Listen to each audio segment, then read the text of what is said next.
Everyone, this is Tim from Your 6 Tech. Today in this video, I'm going to show you how to use your LG TV so you can have sound come through the speaker as well as your headset, or maybe like if you have hearing aids or something like that.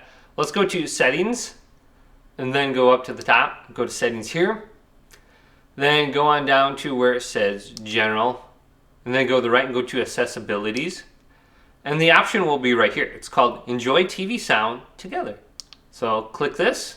And we can go to Bluetooth device if we want to have our TV speakers and a Bluetooth device. So this would probably be your hearing aids or an HDMI source or device. So you can have your headsets connected. So I got this Turtle Beach headset right here. That's Bluetooth. I could be listening to the TV audio coming through here, and then the TV audio will still be playing. So you can play two different audio sources at the same time.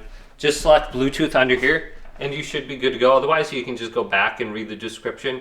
This function allows sound out to be produced with a TV speaker and an audio device at the same time, so people with different levels of hearing impairment can watch TV together. So very simple. Turn that on right there. Hopefully this video did indeed help you out. Leave it a big thumbs up and subscribe to my channel down below for more checkout videos coming up next on Your 6 Tech.